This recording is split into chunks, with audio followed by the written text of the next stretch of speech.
Hello, Sportsman. Big announcement. In 2 weeks, we will have on this show the hunter and his world record white-tailed deer rack. I have been assured of this, and I have every reason to believe that we can deliver.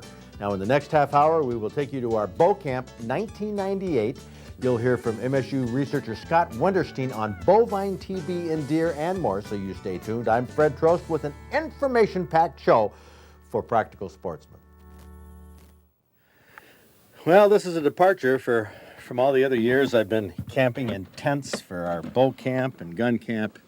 Now we're starting to do it in style. It's just practical, very frankly. Practical to have an RV, since I've gotten into it this year. There are all kinds of RVs that people use. You don't have to have a new one by any stretch of the imagination. The bow camp that we were invited to this year has a travel trailer, a pop-up camper, a motorhome, essentially here, and here's the gang. My name's Tom Digert. Okay, but we won't say where you're from. No. No, we don't want people looking this stuff up. From here. From here? I may be living here for a while now. From this camp. Okay, well, you have the little tent trailer. Yes. Or, no, the travel trailer. The travel trailer. Yeah. Right. And that we're going to go into that baby in a minute. And you, Tom? Tom DeMuro. Tom DeMuro, okay. Right. Give out the last name. Last name. No Okay. And you have how long have you had this tent camper? problem. 3 years. Use it with the family in the summer? Yep. When it's not broke. Yeah. When it's not broke. Let's see, Larry, you have the Motorhome, right. Now, this is not the latest vintage motorhome. No, this is a 1977 motorhome. Okay, 21 years old. 21 years Did old. you buy it new? No. I bought it used about 3 years ago. Now, what do you pay for something like that? I paid about $4,500 for it. Oh, okay. So let's one thing you got to ask when you see this. I have never, ever in my life seen somebody level their camper by driving up on 2x4s and then a little teeny 2x4 under the tire. I'm a professional. You have it under both tires. How'd you do it? It wasn't easy. No, I just put it there and drove up on it, and when I got up on it, I could feel it and stopped. But what about the other tire? How'd you get the span? I just laid them both the same and then just put them up there A lot of trial and error? twice. Oh, okay. It have it leveled. I have it level. That I really don't know. Why did you put the little one right under the tire instead? It was the last Okay. board I found. Last board you found, okay. Because it's Larry. Because it's Larry. Let's just check in here. Well, we won't have to check. We'll get some shots in here. Describe the inside. It's just a bed in the back, bed on this side of the motorhome, and then I've got a kitchen down that side, closet, and my bathroom in there. Mm-hmm. Bathroom is quite small. But do you use everything in there? Everything in there is used until it gets too cold for the water pump to be operated. Okay. Well, very good. And this, of course, these guys all use pallets here in front of the doors, which is really nice. A neat thing to do to, scuff your feet off and... Scuff your feet off, get it cleaned up, and then we put the extra step there because my wife comes out quite often, and she's a short one, so we got an extra step for her. Okay, well, very good. Now, over here, DeMuro, you have a, Jayco, that's a popular brand. They're a big company down in Indiana. Yep. Do you always cook outside here? Always cook outside. Yep. Keeps the smells out of the camper. It's just easier that way. Well, it only smells of food, for crying out loud. It could be a lot worse. Could be a lot worse, you're right. Let's check inside here. Matt, you can come on in here, I think. I'll come on in. Yeah, these are surprisingly large Yep. inside. I don't know what the distance is from one end to the other. Who sleeps here? Ryan sleeps there. Ryan. Okay, Ryan, he's the guest. And, of course, you have a little sink here. Do you use this at all with the water? Yes. Yes, we do.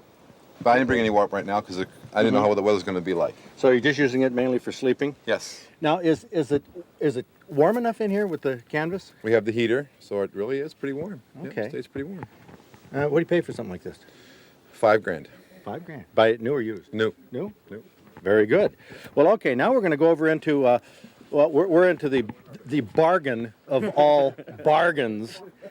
I mean, this is your travel trailer. What kind is this, anyway? It is Oh, he has to look. Skylark. A Skylark. Do they make them anymore? I think they do, yeah.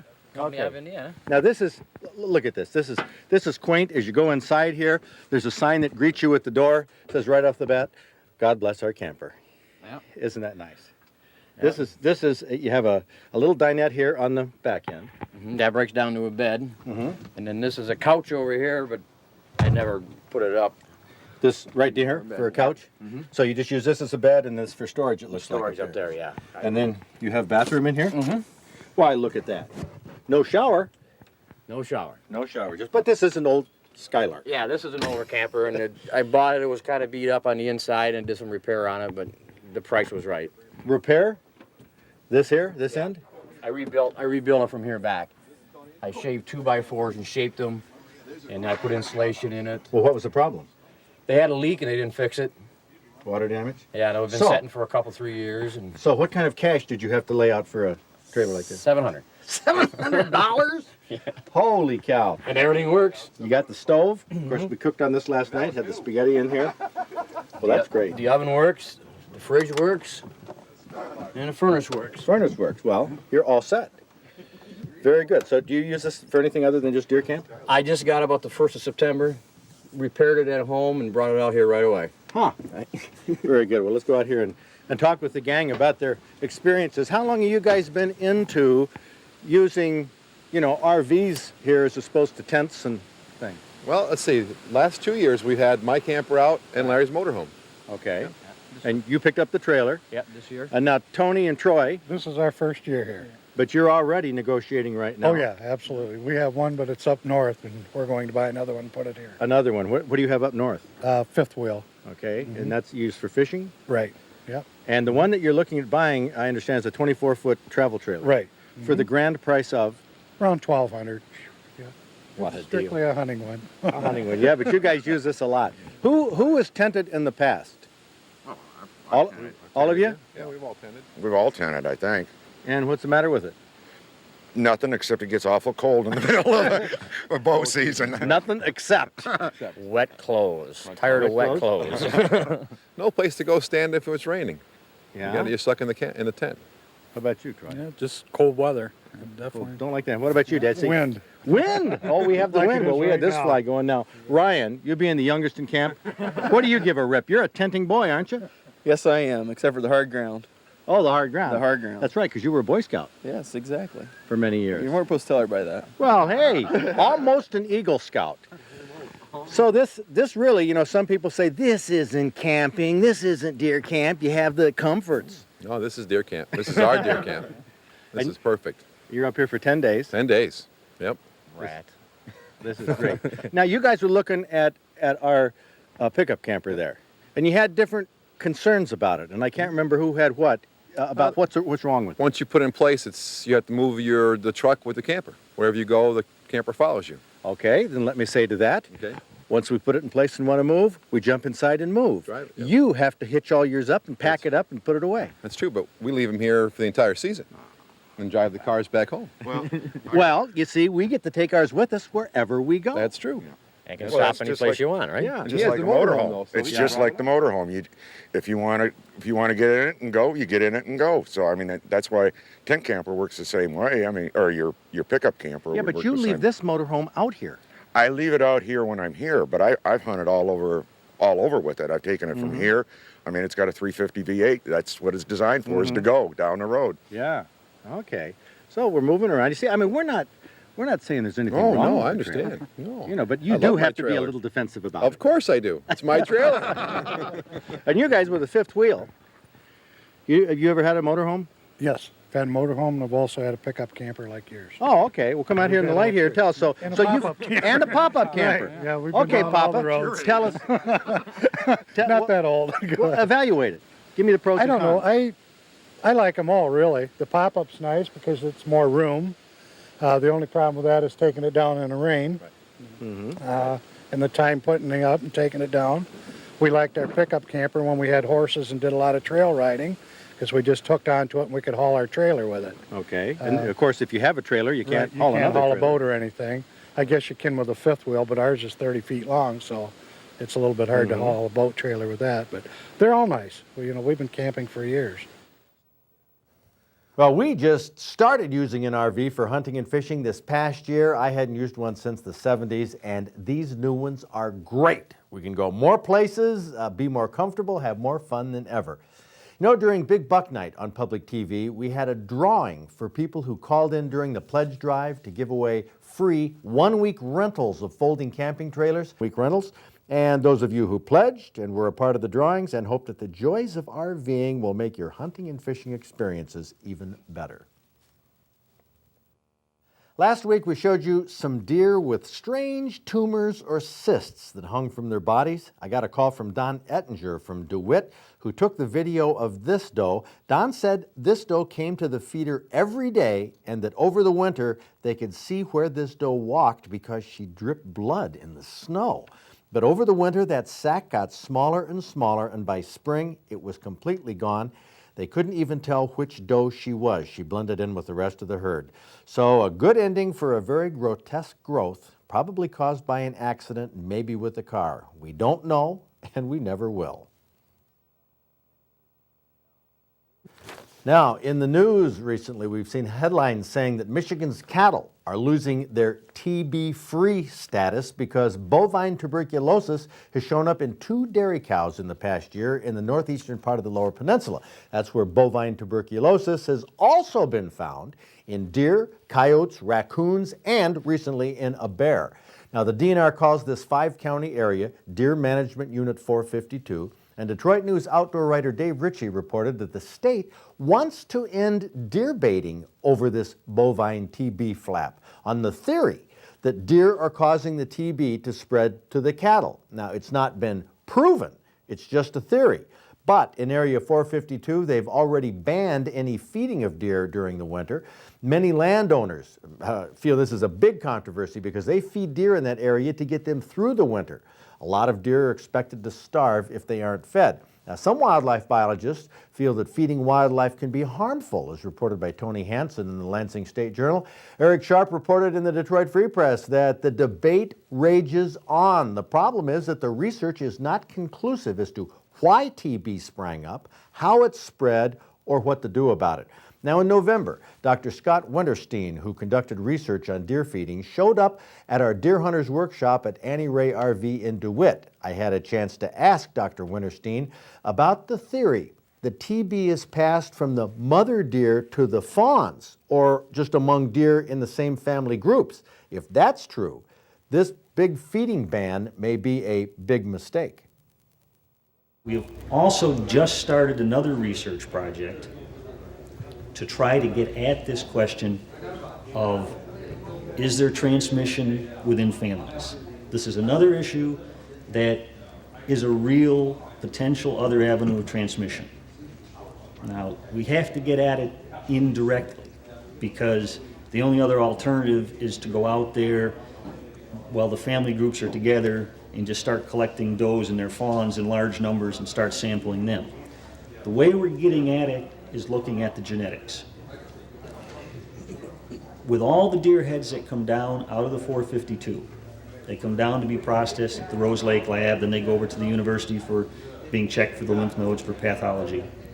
We're taking a tissue sample from every single one of those deer that come down. We save those samples. When the TB results come back, we'll go back and match up the TB positive deer with that sample.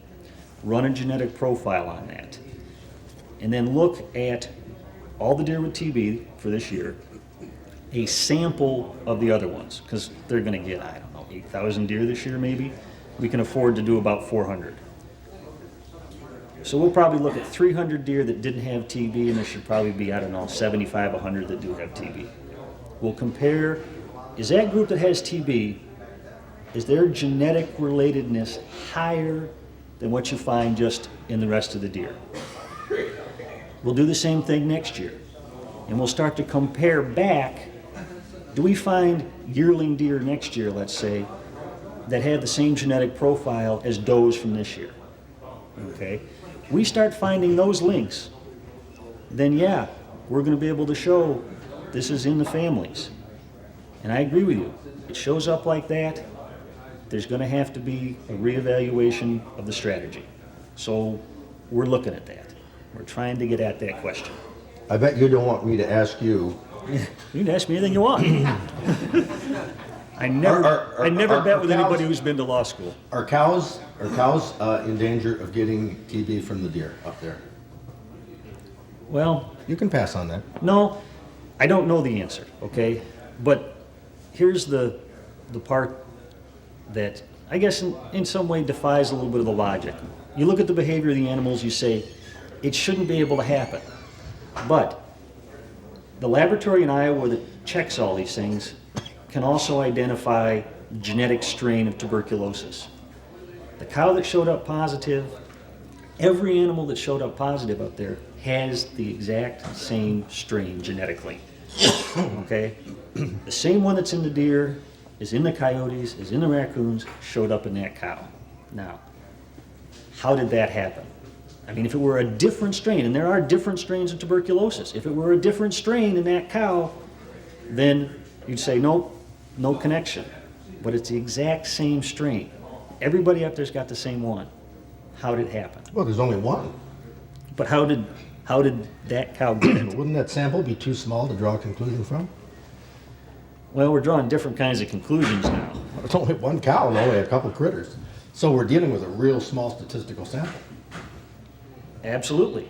But the question still remains, that cow has bovine tuberculosis. It has the same strain as what's in the deer. Now, how did it get the same strain? Let me jump to one last question. Should we starve the deer up in that area this winter? You got any easy questions? Oh, yeah, I'll tell you what. Let me tell you. Okay, that, you know, I don't know. That's the best answer you could give. Because, well, let me go back to that. Stick with it. My position in this, my role in this is we direct the research. We provide the information. I guess I'd say in defense of the people who are having to make these decisions, this is an unprecedented event. The year before we found the TB, 94, the first one, recent one showed up, a book came out. It was the results of a meeting that had been held of all the international experts on bovine TB. And in this book, in big print, it says, bovine tuberculosis cannot be maintained in a wild cervid herd. I mean, that was the international expert opinion at that time. Well, we got it. So something's going on up there. But there's no precedent to go back and say, well, this is the answer to it. People start finding TB in their deer herds in other states, they're going to be calling Michigan. Okay, you guys have had it, you know what to do. Okay. So people are operating under the best information they have available. Right now, the best information available on how you control this disease is you get the numbers down. Now, how you get the numbers down, you know, that's somebody else's decision to make. I can tell you this. You got to get the numbers down because all the evidence so far says you got to spread these individuals out. You got to keep them away from each other. About the only thing we can do with deer to keep them away from each other is control the human feeding. Now, how we do that, how extreme it has to be, I'm not sure we know. But we got a couple different philosophies going. You know, ecologists, biologists like to talk about the carrying capacity. How many animals can the habitat support? And I say this with trepidation, but if you want to know how many animals they can support on that habitat up there, stop feeding them, and the number that survive the winter, that's the carrying capacity. And if we have to have wild animals that we have to feed in order for them to survive, are they still truly wild animals? Philosophical question. I don't know the answer. Philosophical question. He gets the bravery award, doesn't he? I think a big round of applause. Scott Henderson, thank you so much.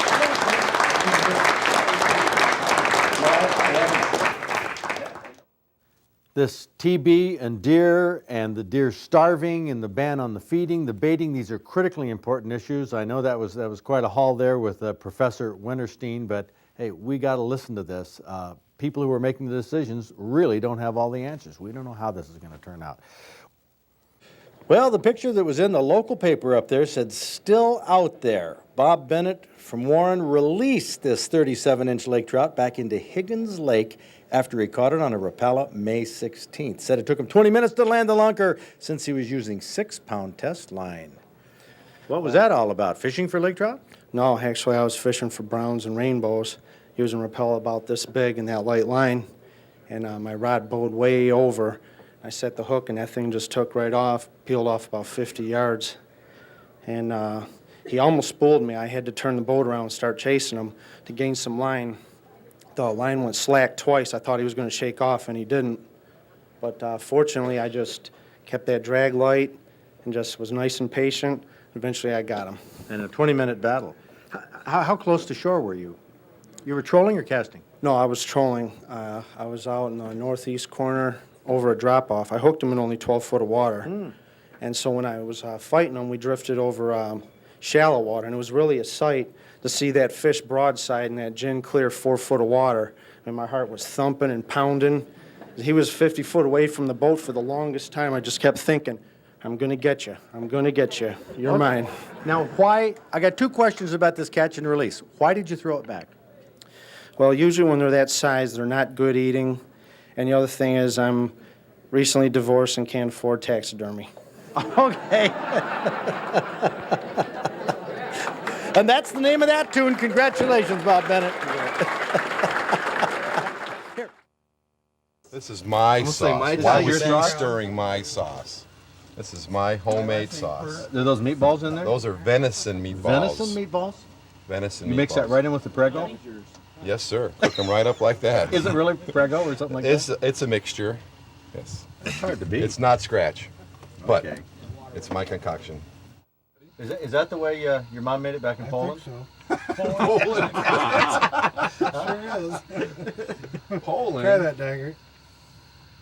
So you put oil in with the water? Yeah, you put a Yeah, little, bit of oil in the water. Yep. Keeps them from sticking. Because I always heard See? that you drain He it knows and the then same put thing. oil in it, but No. you do it No, right with the no, water? right, the water. right when you first boil it. Huh. Keeps it from sticking. Keeps Now, it what are from your sticking. credentials? Italian. Oh, I didn't know that. The Mama. Muro. Miro, okay. Mama, like Mama used to make. Condell. Condell? Yeah.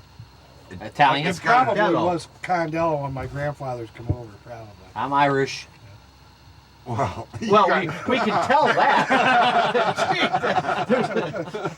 All the signs are there. Well, he's tipping it up right now.